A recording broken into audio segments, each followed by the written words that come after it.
नमस्कार लाडक्या बहिणींना मोठी खुशखबर। लाडकी बहीण योजना, लाडक्या बहिणींना मिळणार 1 लाख रुपये कर्ज मिळवण्यासाठी अर्ज करण्याची सविस्तर प्रक्रिया याची माहिती आपण आज बघणार आहोत। त्यामुळे तुम्हाला हा व्हिडिओ शेवटपर्यंत बघावा लागेल। तत्पूर्वी आमच्या चॅनलला नवीन असाल तर लाईक आणि सबस्क्राइब करायला विसरू नका।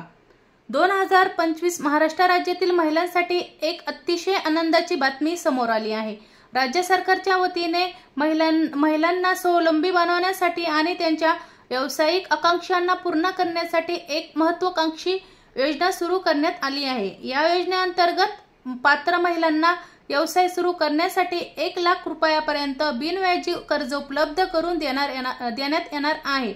योजनेचा परिचय आणि उद्देश। लाडकी बहीण योजनेअंतर्गत मिळणारे हे कर्ज विशेषतः त्या महिलांसाठी आहे ज्यांच्यात व्यवसाय करण्याची तीव्र इच्छा आहे परंतु त्यांच्याजवळ पुरेसे भांडवल नाही। या योजनेचा मुख्य हेतू महिलांना आर्थिकदृष्ट्या सशक्त बनवणे आणि त्यांना स्वतंत्र व्यवसायाच्या माध्यमातून उत्पन्नाचे साधन उपलब्ध करून देणे आहे। राज्य सरकारचा असा विश्वास आहे की महिलांना आर्थिक सक्षमीकरणातून संपूर्ण कुटुंबाची आणि समाजाची प्रगती होऊ शकते। या योजनेद्वारे महिलांना केवळ आर्थिक सहाय्य मिळणार नाही तर आत्मविश्वास वाढवून त्या समाजात एक नवीन ओळख निर्माण करू शकतील। कर्जाची रक्कम आणि अटी।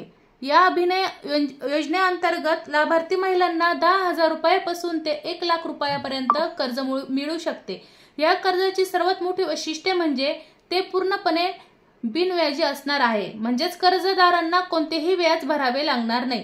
कर्जाची रक्कम महिलांच्या व्यवसायाच्या स्वरूपावर आणि तिच्या आवश्यकतेनुसार ठरवली जाणार आहे। उदाहरणार्थ, छोट्या प्रमाणावर घरगुती व्यवसाय सुरू करणाऱ्या महिलांना कमी रक्कम लागू शकते तर मोठ्या प्रमाणावर व्यवसाय करणाऱ्यांना जास्त रकमेची गरज भासू शकते। योजनेची सद्यस्थिती।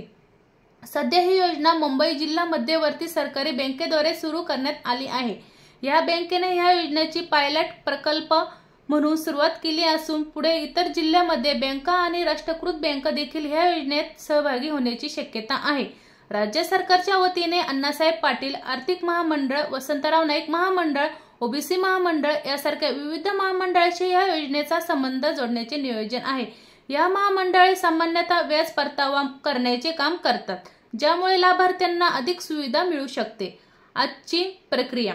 या योजनेचा लाभ घेण्यासाठी इच्छुक महिलांना खालील प्रक्रियेचे पालन करावे लागेल। सर्वप्रथम अर्जदाराला मुंबई जिल्हा मध्यवर्ती सहकारी बँकेत भेट द्यावी लागेल।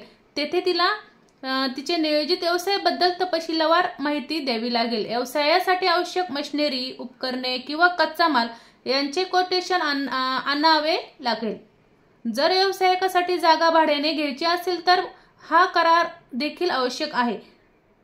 त्याचा करार देखील आवश्यक आहे। तुमच्या व्यवसायाचा एक स्पष्ट आराखडा तयार करावा लागेल, ज्यामध्ये व्यवसायाचे स्वरूप, अपेक्षित खर्च, उत्पन्नाचा अंदाज आणि भविष्यातील योजना यांचा समावेश असावा। बँकेतील अधिकारी तुमच्या व्यवसायाच्या व्यवहारातील पडताळणी करून योग्य ती कर्जाची रक्कम मंजूर करतील। त्याच्यासाठी लागणारे आवश्यक कागदपत्रे। ह्या योजनेसाठी खालील प्रमाणे कागदपत्रे आवश्यक असतील: आधार कार्ड, ओळख सिद्ध करण्यासाठी पॅन कार्ड, आर्थिक व्यवहारासाठी बँक पासबुक, खाते तपशिलासाठी पासपोर्ट साईज फोटो, अधिकृत नोंदणीसाठी चालू मोबाईल नंबर, संपर्कासाठी व्यवसायाचा तपशीलवार आराखडा, योजनेच्या स्पष्टतेसाठी आणि पात्रता।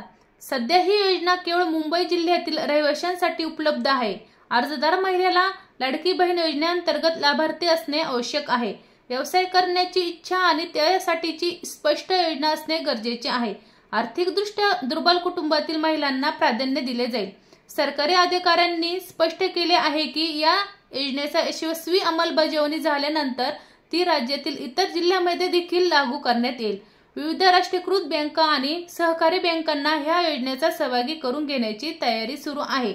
ह्या योजनेमुळे महाराष्ट्रातील हजारो महिलांना स्वतःचे व्यवसाय सुरू करण्याची संधी मिळेल आणि त्यांचे आर्थिक जीवन सुधारेल। हे केवळ महिलांना सक्षमीकरणाचे साधन नाही तर राज्याच्या आर्थिक विकासालाही हातभार लावेल। लाडकी बहीण योजना कर्ज महाराष्ट्र सरकारची एक प्रशंसनीय पहल आहे। या योजनेमुळे महिलांना आर्थिक स्वातंत्र्य मिळेल आणि त्या समाजात एक सक्षम व्यक्तिमत्व निर्माण करू शकतील। सध्या ही योजना मुंबईमध्ये सुरू असली तर असली तरी लवकरच ती संपूर्ण राज्यात विस्तारित होईल अशी अपेक्षा आहे.